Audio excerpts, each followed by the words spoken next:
Okay. What Matters, episode 1, take 2, a month after trying the first episode. We are sitting here with myself, Jack, and Dylan from Pinnacle Performance, and Nick Owen from Knock Sports Science, and we've started a podcast. We have. Take 2. As Jack said, Jack, who's our technical advisor / boomer. Boomer of the group. We sat down and did a wonderful 2-hour episode about a month ago, and we got nothing out of it. Yeah, just never done podcasting before. Gave especially Nick a lot of shit for being 1,000 years old. Yeah. And then I forgot to turn the audio on for a Rwanda Worlds preview of the athletes that we coached. So, which we all picked the winners. We picked the top 3 each. Yeah. You just right. Yeah. You'll never hear about it. Yeah, 100%. Those files are unfortunately lost forever, but we knew everything that was going to happen. Shout out quickly to one of your athletes, Nick. What Matters, the title. Alyssa Pilates came up with that one. So big thanks to her for creating a podcast title that we never would have thought of. No, we wouldn't have. Yeah, great work from Alyssa. She's our marketing guru. And so, yeah, today we're just going to run through, I guess, a bit of an introduction, who we are, why we're starting a podcast, and then running into sort of where we're at now after 2025 and where we're going in 2026 with all the athletes we coach and how we might attack that from a sports science and coaching point of view. So, Nick, why don't you tell us, who is Nick Owen, what is Knock Sports Science, and why have we made a podcast? Who is Nick Owen? Good question. Look within. Yeah. I guess my background is in sports science, like the three of us. I worked at the VIS as the head of physiology and sports science for cycling and swimming for 12 years, 3 Olympic cycles. And in the last 3.5-4 years with Oz Cycling, coaching mostly the paracycling team, but also some other athletes, Australian athletes like Alyssa and Luke Plapp and Ruby Rosman-Gannon. And at the end of the Olympic cycle last year, after Paris, then I left Oz Cycling, and then I've always kind of toyed with the idea of doing my own coaching business and never really had the guts to do it. And it just felt like the right time to start something up. And it started off, pretty small, basically coaching the same athletes that I was coaching at Oz Cycling. Like a lot of them transferred over, but now it's, 12 months, almost 12 months later, it's grown into quite a good, I wouldn't say profitable, there's not much profit in coaching, but a really satisfying and a really good business 12 months later. And it's coaching a mixture of still really high performance athletes, so world tour riders and professional riders, a good amount of the Australian track team, like Maeve Plouffe and Alyssa are part of that, and then a whole lot of that's new for me, like masters riders, and like Jen, no one might not be familiar with them, like Jen Pettinan, who won 2 world championships at Grand Fondo Worlds, and James Ogilvy, who won state and national titles, it's a really, really good and enjoyable mix, and also some junior cyclists, which I've never really had much experience coaching, but it's also really, really enjoyable getting back to coaching more kind of grassroots and development level athletes. Yeah, 100%. Surely the masters athletes that is new to you coaching would be pretty big fun for you, being a masters racing enthusiast yourself. I'm a masters and a poor level masters rider, but it is, and they're super serious about it as well. Like some of the masters riders that I've coaching are take it as seriously as the pros do. Like there's absolutely no question. They can't put the same amount of time into it because they're working and they've got family and a life outside of cycling, but they're every bit as serious. Like Jen Pettinan, the way she prepared for Grand Fondo Worlds was just inspiring. I mean, she was all in. Yeah. And to come away with 2 gold medals was brilliant. Yeah, 100%. I think it's a credit to masters athletes who are time poor to actually put the work in around family and training and that sort of thing. Yeah, I guess now with Pinnacle Performance, Dylan, you founded that. What is our business and who are you and how did it all start and where are we now? Yeah, so we're here in Dramana now, but that's off the back of 6 years of chipping away at building what is now Pinnacle Performance. Founded it after finishing my first degree in Ballarat. And just was really coaching just a couple of mates, logging into their Training Peaks accounts and flicking programs across.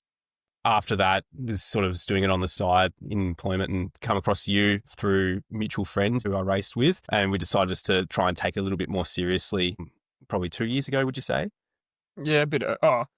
Yeah, as we started this place 2 years ago, I'd say for the last 3 or 4 years, we've been going pretty full gas with the company and progressing the sports science and coaching side of it all. Yeah. I think, yeah, a bit of a case of it's a pretty hard industry to break into, so you just got to make your own jobs. Yeah.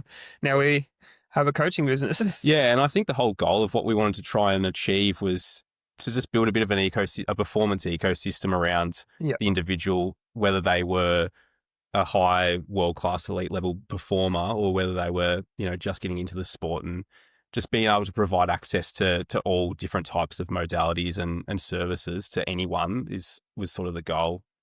Yeah, for sure. We've now got, obviously, yourself and I, and then another coach and our strength and conditioning coach who's an accredited EP in Tyne and Shannon. And then we've also got Emily McNeil, a sports dietitian and dietitian, so offering the nutrition services. So trying to kind of access what people, like trying to create something that people can access even if they're not within like one of the institutes, which is a lot of people that still need access to that, really good like services that they can't normally have. So trying to create that ecosystem, and then also just blend. I think it's the same with you, Nick. Like a lot of coaching companies and just coaching in general, not even just in cycling, but in all sports, is always just experienced racers rather than, and then there might be sports scientists that work in the industry, but it's kind of two separate things. So I guess what we're all kind of trying to do in endurance sport and in cycling is blend sports science and coaching, which are two very different things that a lot of people kind of mix up. So yeah.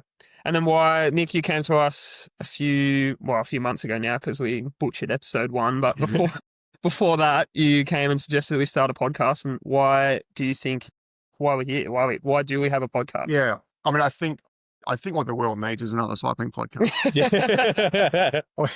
No, I think, well, it definitely doesn't.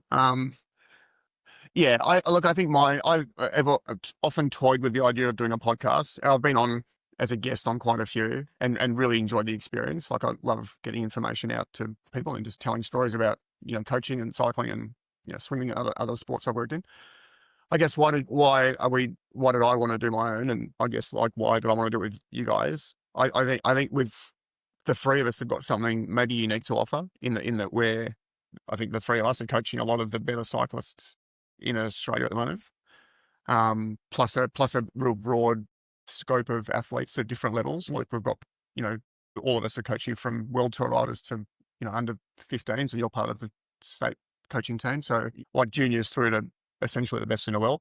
And I think like we can, share information that we've got to people who are interested in it. And a lot of people, I know I get a lot of questions about sports science and coaching, and like there is a lot of interest in it from, certainly in the cycling community, but like in just the exercise community, there's a lot of interest in topics that we have knowledge and we can share.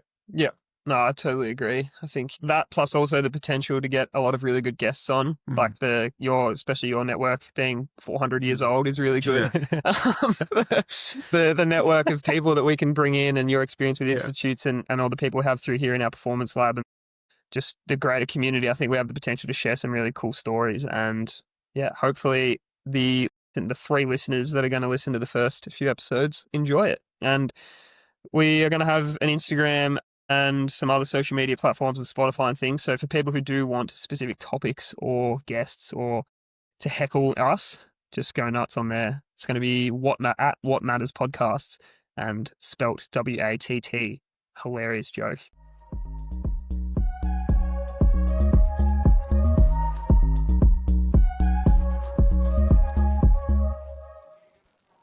So firstly, how's 2025 been for the 2 different coaching companies? And then after that, we'll talk about what 2026 is going to look like. Pretty good. It started well. January is summer in Australia is huge. It's the busiest time of the year busiest time of year for me.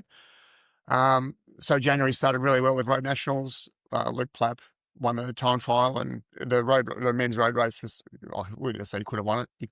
I think he probably could have won it. But the finish of that race was just incredible, where he helped Luke Durbridge win the first elite road race at Perth. It was just like really emotional. I got quite emotional at the end of that race.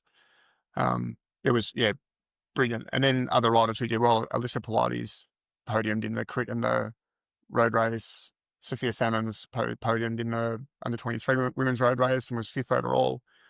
Yeah, it was a really good start. Really good start to the year. And then you run through the Australian Summer, TDU and Cadell's. They were both no podium results, but still really strong results from the crew. And then moved on to Europe and European racing, World Tour racing, and Luke Platt got his first Grand Tour win, which was huge. Well, he got his first European win in Tour of Hellas, and then he won a stage at the Giro, which was just like crazy. And not just a stage; it was a crazy good stage. Like it was just epic from the start, just attacking, and it was amazing. I watched it a couple of times, and it was just really, really good and really well deserved for Luke, and it's been a real kick for him. Like he needed to get a European win, and he probably, for his own confidence, he needed it. And the way he won was just spectacular. Like it was really, really good. Yeah. No, absolutely. It's getting harder and harder for people to win professional races in Europe with the likes of Poggy going around. So he had a great year, Luke, and then he got 2 top 10s in the Tour de France, which he wasn't meant to race. They got thrown at him pretty late, like with maybe 4 weeks' notice. He was basically sitting on the couch having a break. And then got told he was doing the tour, and for him to get we got top 5. He got 5th in the uphill TT, which was great, like insanely good. And then I think it was 7th in the other time trial. But he had, it's 2 top 10s in the tour. First tour was a super result. And then he won a world championship in the 10-time trial at Road Worlds, and then I think it was 7th or 8th in the TT. So he's had a year where he's really, really progressed from the last couple of years. And he's kind of progressed every year as a professional, and he's ready to. I think next year he'll be ready to really take off. Yeah, unreal. That must have been your most stressful point of the year, the few weeks of late notice running into the biggest race in the world. It actually wasn't that bad. I think the Giro was probably more stressful. I think it's more stressful if you've got expectation. Yeah. And the Giro, there was a lot of expectation because it was his goal race for the year. And he had some injury issues early in the season. Like he broke his wrist in December and rode through Australian summer with essentially a broken wrist. So I put him back a little bit. Then he had to have surgery after the TDU, and he lost a bit of training, but the Giro was the big team focus for him. So I think I don't know, it'd be interesting to ask Luke what he felt. I felt there was quite a bit more pressure for the Giro than the Tour. The Tour was kind of so late that whatever it was happened, whatever. There was no, like, you going to it and saying you have to win a stage or you have to finish top 5 GC. Like, it was so late that it was more like just get there and have a go and experience it and see how you go. The fact he did well was really, really a bonus. Yep. And what about end of season running into now? Well, he's just started now. Busy planning, which we're going to go into a little bit in a second. So at the moment, a lot of the pro riders have come off an off season. They've just started back training. So the off season really is a time where, well, for me, it's not a busy time programming because they're not training, but it's a really busy time planning and making sure you set yourself up for next season really, really well. And that's, basically the topic we're going to cover today, but it's quite a time-consuming process, but a crucial process to get right if you're going to have a good season, especially with a busy race schedule. Yeah, absolutely. I think especially for people at that level and for people who are racing both in Australia and in Europe, it's all about periodization and actually making sure that piss poor planning. What is it? What's the saying? I think that's what it is. Good planning makes good performance. Planning prevents piss poor performance. That's the one. My footy coaches used to say that. Yeah. Exactly. And what about Pinnacle? You guys also had a really good year. Yeah. Strong year. Great. Sarah as well. Sarah, amazing. Certainly exceeded expectations for what we thought we could achieve this year as a whole in terms of Pinnacle. Hit the ground running through the Aussie summer. Ferg obviously did some really big things through there, getting second at the under-23 time trial and road race, but also a very, very strong performance in the road race as well, sort of breaking away from the favourites and riding solo for the last 40 minutes of that race to try and bridge across to Julian. It was a super good performance. Carrying across to that, he brought that form into Tour Down Under, winning the KOM jersey, which was fantastic and really good start to his season before kicking off to Europe with Hagens. But then, our Pro Velis League season, we had a few guys achieving big things there in Grafton, and the Tees boys doing very well early on there as well. And then, Sarah, we know lots about how she went this year off the back of a pretty tough injury and 2 stage wins at the Giro and podium that on GC and, very nearly podiuming the Tour de France as well. Definitely taking a step forward in her career and sort of putting herself from, a top 10 contender to someone who can actually win those Grand Tours for sure. And you've had a fair bit of success yourself as well, Jack, with some of the athletes you've coached. Yeah, a lot of them actually spoke a lot about this in the first episode that doesn't get published. But like a few of the guys who, spent the last sort of season last year, actually finding their feet in Europe, and now it's kind of trying to turn that into actually getting results. And for example, I had Josh Dyke get his first win in Spain in the amateur series after being all there last year, which was pretty awesome. And then his run into the World Championships representing South Africa was pretty epic. Ended up having a really good ride, just missing the top 20.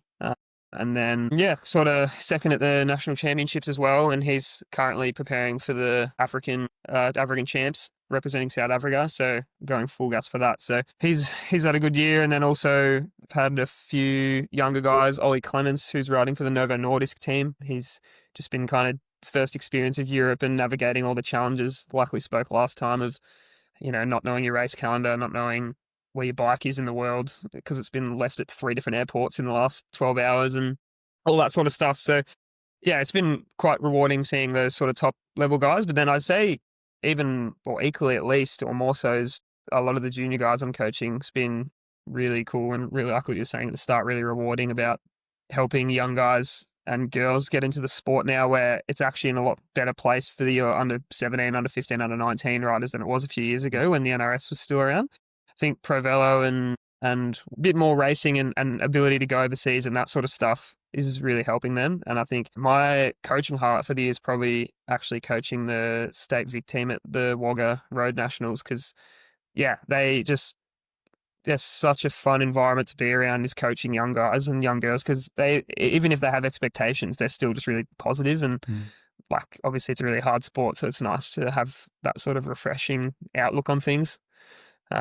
So yeah, it's been a good year. And I think for Pinnacle, just as a whole, it's been really good. Like, we've obviously got this place pretty dialed now, set up with the laboratory testing and bike fitting and things that we're doing. And we've got above the bike shop here, Chainbrain in Dramana, and it's kind of a nice sort of steady setup here. And then there's still got the ability to kind of go away overseas with our athletes and go around Pro-Velo and things, coaching a lot of the up and coming sort of next best cyclists. So it's been really fun, and I'm definitely looking forward to 2026. Definitely. So yeah, with 2026 in mind, today's topic is, what does the annual planning look like? So we're currently in November in Australia, and a lot of us are balancing, say, riders who have just come off a long European season and getting ready for an Australian season, or they've pretty much been training all winter, getting ready for an Australian summer. So how do you guys think, firstly, the importance of an annual training plan and periodization, and secondly, how does it look like? How do you break it down as a coach, and how do we move through that? Yeah. I mean, it's a timely topic. I'm in the middle of doing about 20 of them. Yeah. I've half done a whole lot of them. I think it's crucial if you want to have a good season. I think it's crucial to have like some form of planning written down. It doesn't need to be a super detailed plan, but I think if you're planning on peaking at different times of year and you've got serious goals, I think you'd struggle to do it without a well thought out plan. I think the way I do it is for me, the most important part and the part that it starts with is the goals, and it's really the athlete goals, or if they're with a team, it's the athlete and the team's goals for a rider would be very different for different levels of riders. So a goal might be a performance-based goal, might be getting on the podium at Worlds, might be a performance-based goal, or a performance-based goal could also be I want to PB up the 1 in 20. It doesn't need to be a race. I think it depends on what the individual athletes goal, what they want to do. For races, it'll be a race goal generally. For masters riders or people who are just trying to get fit, it might be I want to lose weight. It might be something that's kind of a measurable target. Yeah, and more of a process goal sort of thing. Well, I think a process goal is the second part. So I think you need both. So performance-based goal has its limitations. Like because it's easy to fail a performance-based goal, and if you're basing you're deciding whether you've been successful or not just off a single performance, it can be really tricky. Yeah, because things happen. You could be in the absolute best shape of your life for a race, get a puncture, and you don't finish it. Yeah, that wouldn't be, if you just looked at your performance-based goal and said, was that successful or not? It's not successful because you haven't achieved your performance-based goal, but everything you've done in the lead up could have been perfect. So I think it's really, really important to have a series of process-based goals sitting underneath your performance-based goal. 100%. And that's exactly what the entire Vic state team was built on with Wagga, especially for juniors, is actually what measures success? How do we define success? What does that look like as an athlete? What does that look like as a coach? What does that look like as a team? And really, whatever happens at the end of those, it's not that of course it matters, but it's nailing the process goals are the only way to achieve the desired performance outcome anyway. And you can have that on a bigger scale with planning for 2026 and all the different types of athletes that you would run different types of goals with. So. Yeah. I think it'd be nice to not have performance-based goals. Yeah, Like, 100%. it'd be really nice just to have process-based goals. Yeah. The reality of high-level sport is you can't do that. Yeah. Like, funding is based off Olympic team funding is based off results. It's not based 100%. off it's not based off a process. So you get money based off how many gold medals that you win. It doesn't matter how good your processes are or how bad they are. That's the only thing that gets you funding is gold medals.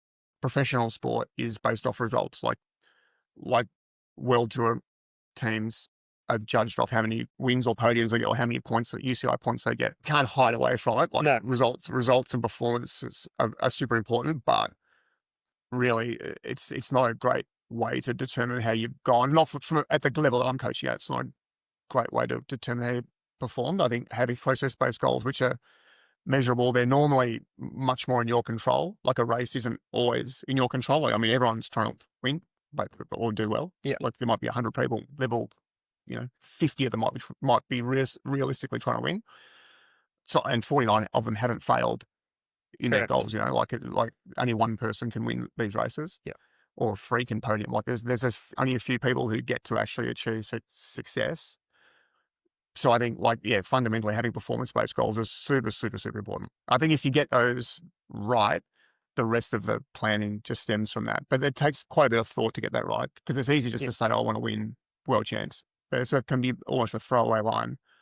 But to really delve into it and think about what you want to get out of a season or a 4-year cycle or a 3-month training block, like, that's, if you really spend some time thinking about that, then that sets everything else up. Yeah, 100%. And I guess sometimes it's also zooming out even more. It's not just about at some level, of course, it's like at the professional level, it's about what's the upcoming races, what's the upcoming season, when's your contract year. But then it also can be for things like masters or juniors or newer athletes to the sport, it can be a multi-year thing. It's like maybe the goal for the year is instill good training habits. And something, for example, with a few of the juniors at the minute is instilling good fueling habits, because those, especially for younger people who are developing, like, those are the things that are actually setting the foundations for long-term performance. It's not whether you come 3rd, 1st or 7th or whatever at a junior race coming up is not the end goal. The end goal is 5 years from now, you want to be a professional athlete. Instilling the good training habits now and setting up a season around that and periodizing that as well can be pretty important. Yeah. I think one thing that I've learned, or learning with coaching juniors, is you've got to have two lenses, and because the reality is, you have, as a junior, if you want to get into the system, if you want to get categorized or get into like something like the VIS or sign with a decent development team, you have to get results. Yeah. You're not going to finish 20th or 30th, and people are going to bang your door down to sign you. So you've got to have a short-term lens. Like, well, we need to perform here in whatever states, nationals.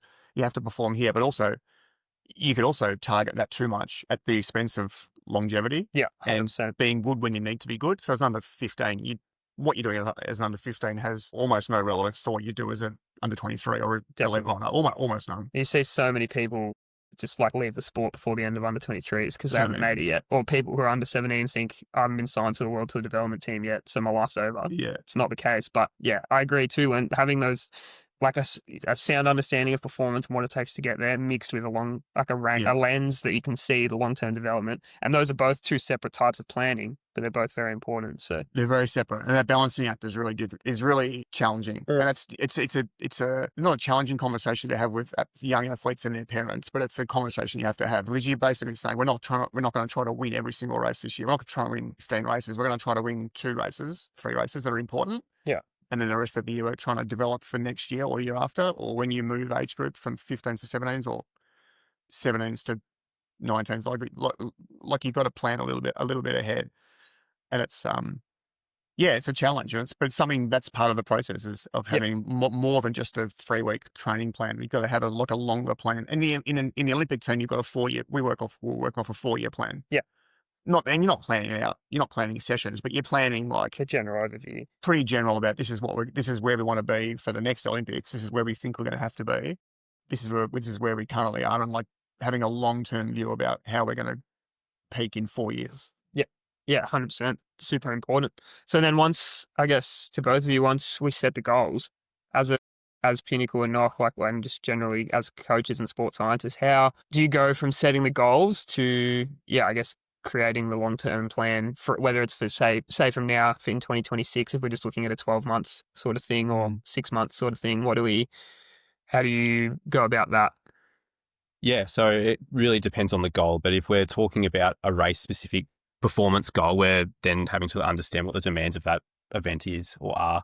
So really breaking down the course and profiling it and working out how that athlete is going to achieve their goals throughout that race and that event and how they're potentially going to lose it as well. So trying to mitigate, I suppose, damage that can happen, like where they can lose time in tours or where they're going to get dropped in races and that kind of thing. And then building out a plan from the back of that as well.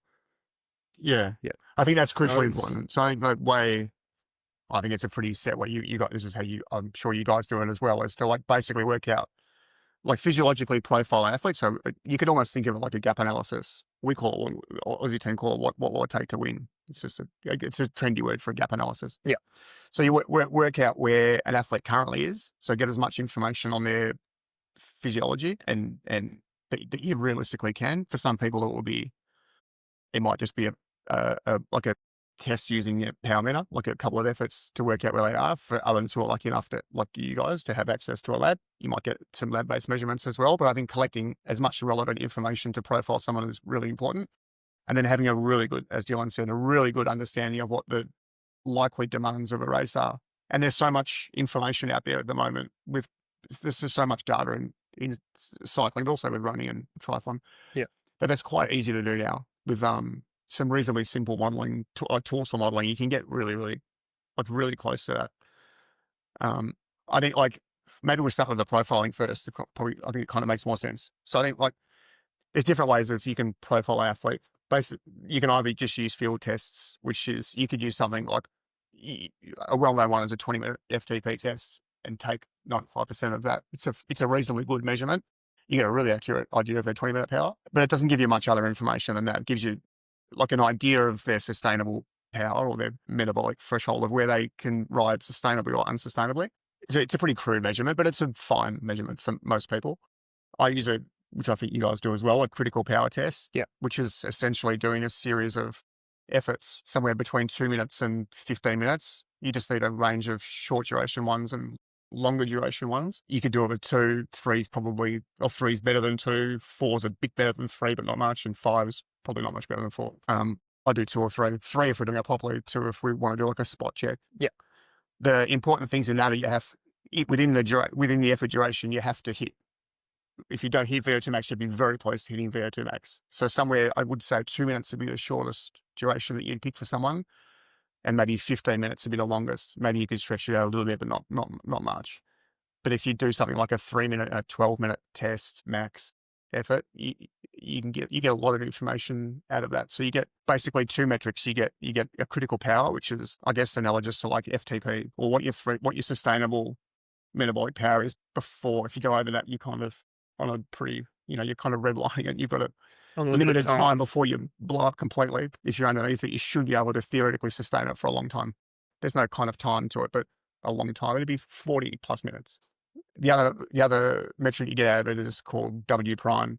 So it used to be anaerobic work capacity. It's not technically correct, but W prime, which is the amount of work you can do above your critical power. And that changes almost like a battery. So if you're above critical power, the battery will come down. If you're below it, the battery will go up.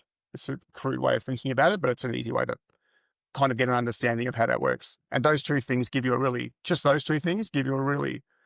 good idea about someone's physiology, because you can basically see whether they're where the slope of their curve. So the steeper that curve is, the more, I'll say anaerobic is also not technically correct in handwriting. I know it's not right, but it's an easy way to say it. Like they're going to be better at, they're going to be more likely to be sprinters, classics riders, good at, punchy riders, good at short duration efforts, but they're unlikely to be really good at time trialing because their sustainable power will be a bit lower. And the other way around, like a flatter curve, you're more likely to be a time trialer, like Luke Platt is a flatter curve, but he's a super talented time trialist. Jensen Plowright's another sprinter though. He's with Alpecin now. I used to coach Jensen. His is a much steeper curve, but he's a sprinter, punchy rider, good at Belgium classics. and you can get a really good idea about where someone is. And you kind of profile them in 3 groups, which is either having like a high W prime, a mixed W prime, which is most people, Yeah. probably 70% of people are mixed, or like a flatter curve, which would be a low W prime. That gives you a really good idea about where someone's strengths and limitations might be. Not necessarily their limitations, but it's certainly where their strengths are. And it also gives you an idea about how you should train them, and what type of intervals and what type of intensity would be the best way for them to get better. If you add a couple of sprints into that, you get even more information. And then I think just out of that, you've got outside of lab testing, which would be great. I used to have access to a lab at VIS and I was cycling, but I don't have it now. You guys have access to lab testing. So I think that gives you a whole gamut of more information. And maybe you guys can chat about lab testing, how you're using it. Yeah. I mean, well, firstly, we still do a lot of field testing, and literally exactly as you've just described. I'm a big fan, and Dylan is as well, of using critical power and W prime as a model. It's definitely still use FTP for a lot of some clients, but then using a model that can actually give you a bit more physiology-based data and an understanding of how that energy is actually being made. And as you said, with the sprints, you can actually still see their peak power and things. And then you can actually start to model performances and model time trials and model all sorts of things. You get a lot more out of it than just running off a 20-minute test. So for the field testing, a huge fan of that, and exactly the same on our end. And we still do a lot of it even with lab testing, which we've been running the lab testing here for probably 2 years, and we've fine-tuned it a lot from the beginning. But depending on, we used to do it as we had like one baseline test that people would come in and do, and we kind of use it as a profile, and we'll still do that sometimes. But what we've sort of, I think Dill can talk to, is started shifting towards doing is actually just using the equipment that we have to have a very specific look at a very specific problem with a very specific athlete. So we don't really funnel it down into this exact test for everyone. Rather, it's more this person we want to find, we're going to do a huge endurance block. We might want to find how just their zone 2 training. So we'll develop knowing everything we know about them. If we work with them for a while, we'll know a fair bit about them. Then we'll actually develop a protocol and everything just for them, and kind of make it a lot more specific and just to solve the problem that we want to solve.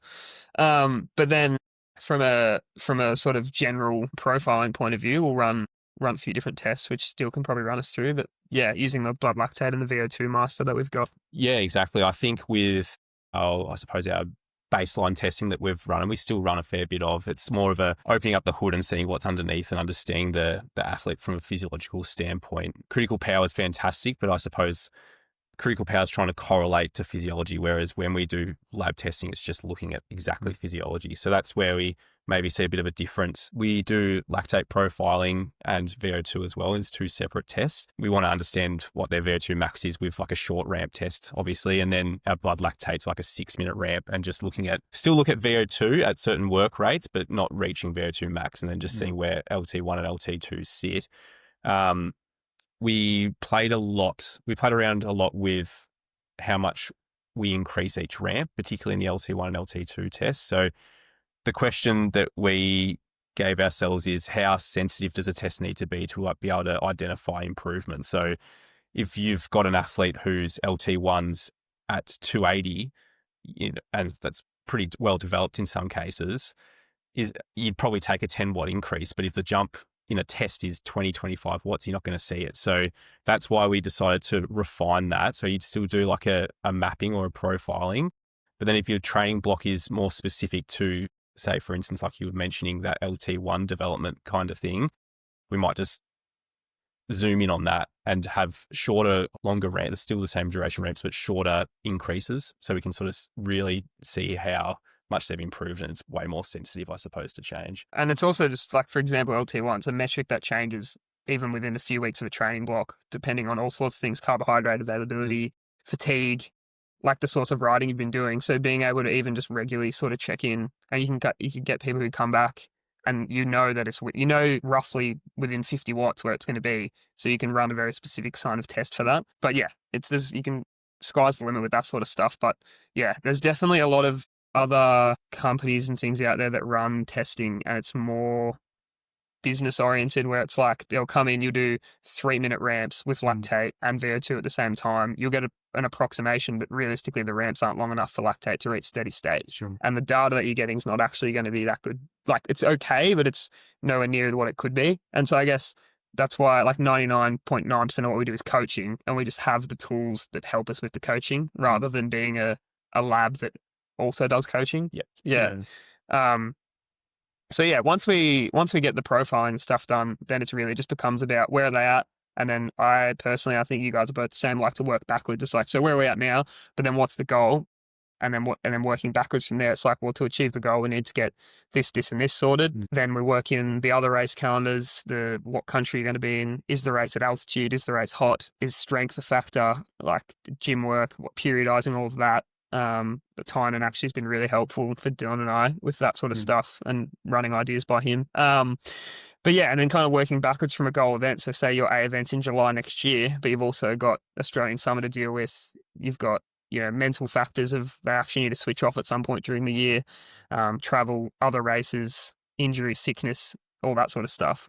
It's very important to obviously zoom out and plan. But I'd say, yeah, the starting point is the profiling, the end point is the goal, and then everything else in between is, I guess, what we're going to talk about next. But where would you kind of go from there? Yeah, basically start with the main goal in mind and then work out how everything else has to fit in there. Like it's very it almost never happens with anyone like coach where there's one goal and that's the only thing they have to do for the whole year. Like it almost doesn't happen. It certainly doesn't happen in pro sport. Olympic sport is a bit different. You've got a bit more flexibility to do what you want to do to get the best performance. Pro sport, no chance. Like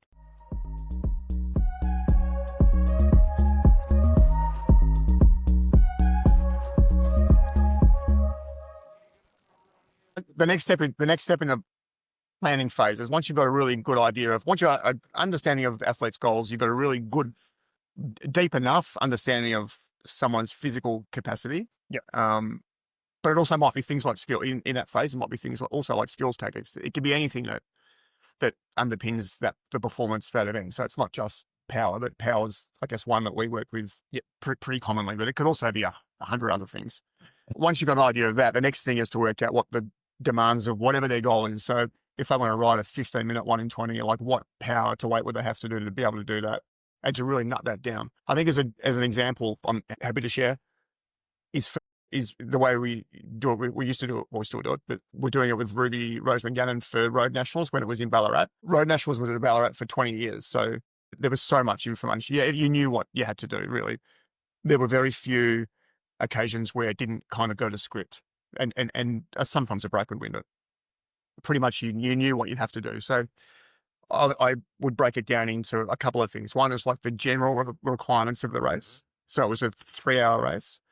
For Ruby, it was somewhere between 620 and 650 kilojoules an hour, which is like a really gross measurement of what the demands are. And you can equate that back to average power somehow. Well, times it by 3.6, divide it by 3.61, and you'll get like an average watts. I don't use watts for that. I use kilojoules. It just makes more sense in my head. But that's like a pretty gross way of working out what demands are. It's certainly not going to win you a race, but if you can't do that, you're not going to win a race. So if you can't do 650 kilojoules an hour, you're not going to win because you won't be there. If you can't do that for 1 hour, you definitely can't do it for 3 hours. So it's kind of a way of working out, are you basically are you going to be in the race? Are you generally fit enough to be able to ride this race? And you can do that for any event, any event, Tour de France stages, and you can work that out. You have a pretty good idea about what the demands are because they don't change that much. Yep. Tour de France for women is much more than nationals, but it might be somewhere between 700 and 720 kilojoules an hour. It's a huge difference, but you pretty much know what those demands are. The next one is to work out like the specific requirements. So at nationals, when it was in Ballarat, there was, say, a 5-minute climb each lap. And for Ruby, she had to do somewhere between 5 and 5.5 watts per kilo up for 5 minutes. For most of the laps, it was pretty steady state. Towards the end of it, it wasn't 5.5 watts a kilo. It kind of became 5 watts a kilo for 3 minutes and then 6+ watts a kilo for 2 minutes because people, mostly Sarah, would start attacking. And it wasn't a steady state climb anymore. The first few laps, you kind of know it's pretty even pace, no drama. relatively easy. The last few laps, 2 or 3 laps, people start attacking, and it's a different stimulus, and it's a bit harder to kind of predict what's going to happen then, but you know what the worst case scenario is. Yeah. And we would model that, so we know, and then at the end of that, you have to do a sprint. So you've got to do a sprint after, say, 2,000 kilojoules of work, and all those climbs. How many it was? 9 or 10 climbs, Yeah. plus all the rest of the circuit. You got to be able to do a really good quality sprint to be able to finish a race. So we had a really, really good understanding of what the requirements of that race were. And we could really train. There's not many races you can train specifically for as a pro cyclist. You just don't have, there's just too many races and they're back to back. But Nationals is one that we really honed in on. We knew the general requirements, we knew the specific requirements, and she was for the strongest team. So you had a pretty good idea of what the tactics were going to be because that team was the one who was controlling the race. That's a rare, really nice event that you can plan for because they're often not like that. And Ruby did really, really well. Like she was top 5 2 years in a row and then she won. Like it's mostly Ruby. It's like planning, but like the planning certainly helped. Yep. Certainly helped. And that's a really good example of the way you can do performance modeling. And we do the same thing with the Olympics last year with Luke. Like for the time trial, we had a really good idea about what the requirements were for that. And you can model that. One of the guests will go in the future, Pete Leo, did all the modeling for the Olympics and he was spot on, within 5 watts.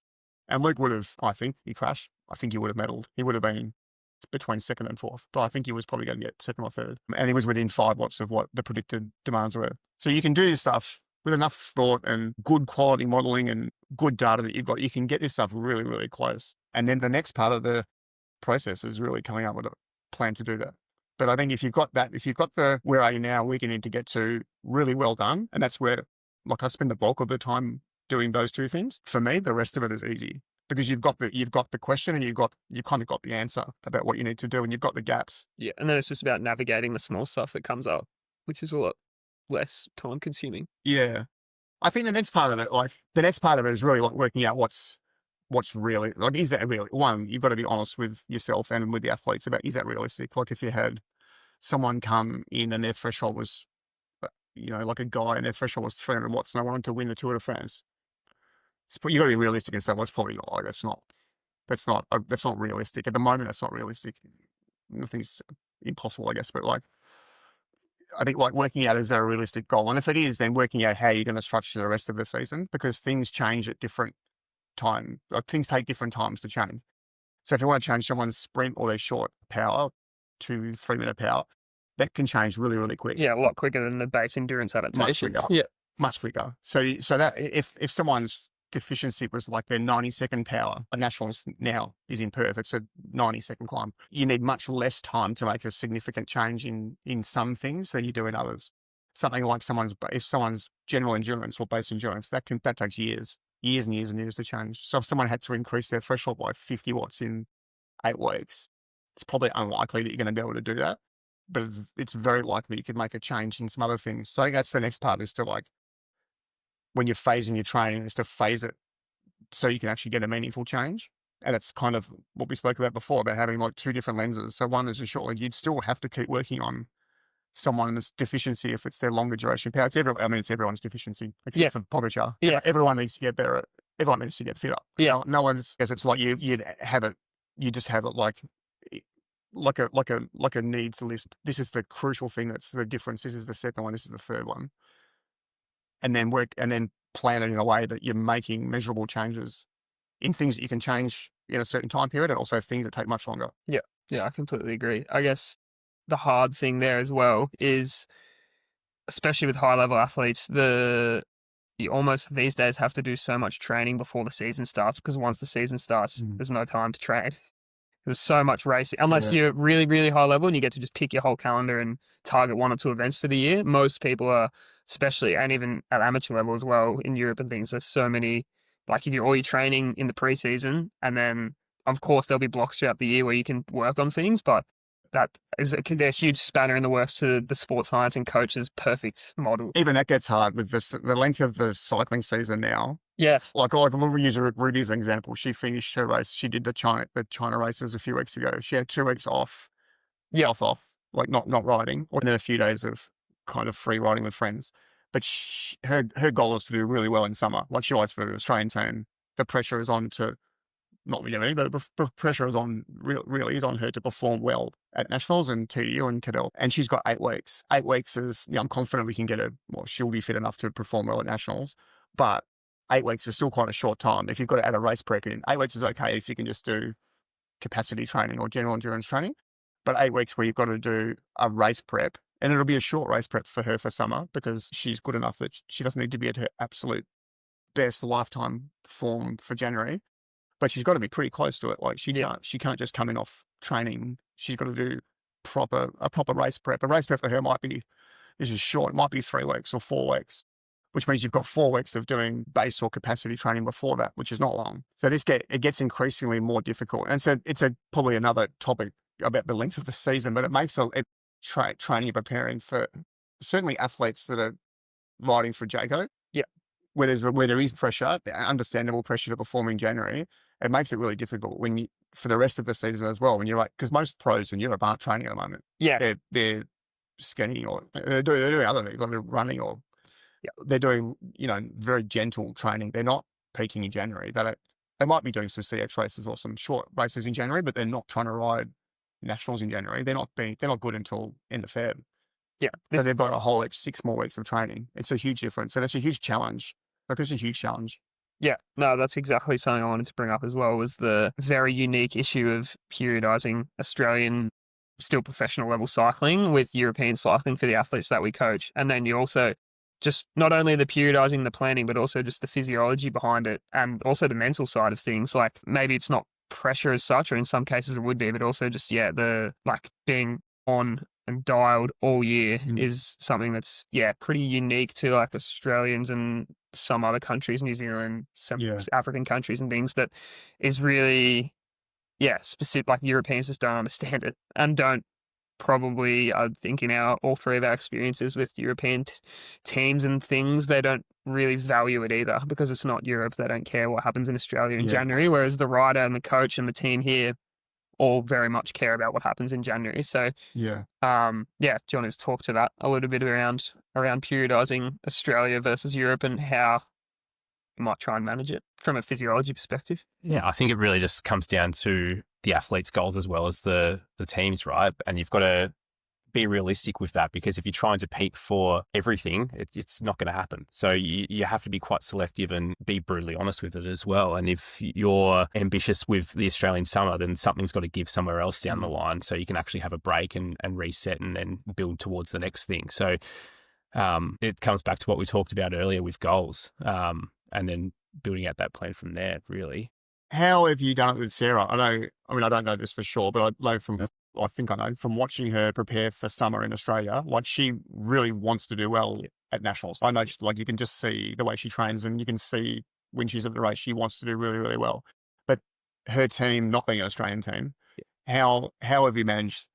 How have you managed that? Like, do the team care about January? Is it just Sarah who wants to do well, or do they say to you, we don't care, we don't want a peaking in January, we want a good for the classics, or we want a good for the Giro or whatever race? Yeah, I mean, every year's probably been a little bit of a different landscape in that scenario. Obviously, she didn't do the Aussie Summer last year, which probably almost proves AG's point a little bit that worked very well for the tour, right? So I think there's a bit of rinse and repeat for that, that is the goal. So I think there is just generally less pressure this year to perform in the Aussie Summer. Maybe less known the year that Sarah won Tour Down Under, she actually was without contract until the 11th hour with AG. So the pressure was to perform then in hope of getting a contract. So that was her whole season, was that summer. So probably haven't really faced that scenario yet until maybe this year, but I think the goal is exclusively the tour. And how do you think you'll manage that with Sarah? Like you'll have the opposite thing. You'll have, instead of getting pressure from the team to perform well, you would imagine that you're going to get pressure from Sarah to do to do well, Yeah, exactly. And I think like our scenario is pretty unique as well with the injury that she's currently facing. So you've got to be be realistic with that as well. We're trying to come off the back of a broken femur, and there's 8 weeks that she's had entirely off the bike to then try and recondition, just general reconditioning from that. So that has to take a certain amount of time, and then hopefully you've got enough time to do a race build after that, but it can't come without the general prep phase. So it's kind of a wait and see. whether she'll be ready for summer. But then it's just about mapping out the rest of the season after it. Normally she would go into the classics, which would be a really tight turnaround after peaking in January. So there's a bit of a conversation there as to whether you don't do the classics and you maybe go to altitude, or you take an off season after the Aussie summer and refresh and reset again. That's probably my preference, depending on how the next few months go. But yeah, it also comes down to where she sits with her race calendar, which is sort of yet TBC at the moment, minus the tour. Yeah. Yeah. And Jack, how do you do it with juniors? Like, it's probably more complicated in some ways, is that there's so many races where they want to do well at every single race. And then instead of having team pressure, I guess you've got parents pressure where they want their kids to do well and the kids want to do well. But I think, like, as with an elite professional athlete, they kind of understand it. They can't be firing for every single race. But I think with juniors, it might be a bit more of a challenging conversation where they think they want to win every single race every single week. Yeah, there's very rare that a junior is, I guess, developed and mature enough to understand how hard the sport really is long term, and how you can't win every. Like, the thing with juniors as well is a lot of it just comes down to who develops quicker, and sometimes they can win every race. Whether or not those guys are still competitive in under 19, under 23 in the elite ranks is another question, because by the time everyone else is caught up. But I think there is also a lot, like, for just junior racing, there is a lot less racing, so you can really target the races that do happen. They've just literally last week announced the PSL Pro Velo 17s, so at least now there's going to be like a season that they can hopefully target. But I think, it's like I said earlier, it's just more about instilling good training habits, and like regardless of how many races there are, it's just if they don't get the fundamentals right and the understanding around the importance of training properly and not just riding full gas every day, and fueling properly, and not just caring about, weight and under fueling and these sorts of things, then those are the things that, regardless of the other stuff, it'll actually take them a long way, and they'll perform short term and long term. But the main thing I think is periodizing it so they actually have an understanding of where they're going longer term as well. Does that answer the question? Yeah, I think so. I think it just shows that the complexities around this stuff. And it probably goes back to the point we had initially, is that the importance of getting a really thorough, well thought out plan together. Yeah. And there's so much involved in performance and a season and performing well when you want to work well, but everything that we've all experienced and discussed, like there's so many moving parts in this stuff that the better you can plan initially, the more likely you are to be in a position to navigate any issues that pop up. Yeah, I completely agree. And it's also, like, especially with younger people, just the sport in general, but a lot of young people now so much more into the numbers, and like you've got 15-year-old kids who are mapping air pressure for like time trials and things like that, which is something that even a few years ago was only something that the coach would do. Like, we would, teach them about. But they're so into the numbers and things that it's just about like working with them. So some people, and this happens at the elite level as well, some people are really motivated by the really fine details, understanding exactly what they're doing. And some people are the complete opposite. They just want to be told what to do and they just want to do it. And both of those just comes down to, I think, good communication with the coach, which is something that I'm assuming we're all pretty massive on, is actually just communicating well and having a good coach-athlete relationship, because that makes everything we've spoken about so much easier. It's all good and well for us to sit down and make like an annual training plan, but if the athlete's like, well, actually, I haven't told you, but I'm actually riding for this team or doing this race, or I don't want to target this, or last year I felt like this, so can we mix this up? Like, it's always just an evolving thing, with no matter if it's juniors, masters, world tour, pro velo, whatever. Yeah, there's been a fair few challenges probably with a few of the newer crew that I'm coaching that race primarily like the Asian circuit, I suppose. Changes in race calendars just wildly changing on the spot. Have you had to face any of that, and sort of, I suppose, how would you work around that? Because all of a sudden we've had a key event pop up and we've trained really hard into that and prepared really well, and then it's not an unlikely scenario for some of the people that I've coached that they end up just staying for an extra couple of months to do 3 or 4 extra tours that they weren't planning on. Obviously there's a plan, there's adaptability in that, but when there's wild changes like that, have you experienced any of that in the past? Or probably not to that extent. I think you just have to, I mean, you're dealing with what you're dealing with. It's not like, it's obviously not ideal, but also like it probably mentally frees up athletes if that happens, because like with Luke with the tour, like it probably reduces a bit of the expectation and pressure if you're getting thrown into races. If they're get thrown to a race that they're expected to win and they haven't prepared for it. I mean, also, like the difference with a trained athlete between their worst and their best shouldn't be that much. If they're trained, if they're coming off the couch, should be different. But if you're in the middle of a season, the difference between your absolute best and your average shouldn't be huge. Yeah. So you should be able to cope. You should be able to cope with it. Yeah. And as a road cyclist, like in the middle of a season, I can't remember a race where anyone's really specifically trained for, like Roubaix or Flanders. They're not specifically training for those races because there's 3 weeks of races before that are equally as important. Yeah. So you just got to be in generally good condition for a racing season. And I think it would be the same as that. You would just extend the time that they're in good form. They're also not peaking the same way. Like when I was working with the swimming team, they would peak twice a year, but they'd properly peak. Yep. Like they're peaking for nationals and they'd peak for the international event, whether it's Com Games or Worlds or Olympics, whatever it was. They'd peak almost 100% peak for both of those events. But that's vastly different to the way it gets done in cycling, because for cycling, track is the exception, but for road, you're never peaking. Like you're never purely peaking because it's not possible. You can't peak for 6 months. Yep. Yeah. I guess we probably will start to wrap it up then, but the good sort of introduction around who we are, why we're doing a podcast, what the years look like and where we're going with a lot of our athletes at this time of year. Obviously, everything we've spoken about today is quite topical for everyone that we're coaching moving into 2026. But yeah, moving forward, we'll get some really good guests on. We've got a pretty massive list in our WhatsApp group somewhere. Lots of different topics, but if there's anything that people actually really specifically want, then shoot the podcast Instagram a DM or hit one of us up and reach out at all the different social medias that we've got at Knox Sports Science, at Pinnacle Performance CC, and at What Matters Podcast. Yeah, I think that'd be good. Like we've got some good ideas about things that we want to talk about, but this is not for us. If it was just us talking, we wouldn't be recording it. So if there's anyone listening, hopefully more than family and friends, if there's stuff that you're interested in, then let us know and we can do our best to either get someone on who's an expert in the area, or we can have a go ourselves. I think the plan is we're all going to be up at Tour of Bright and Road Nationals, so we'll probably get a few sneaky guests on there as well, which I'm assuming 90% of the people listening will also be at those events. So sweet. Thanks, gents.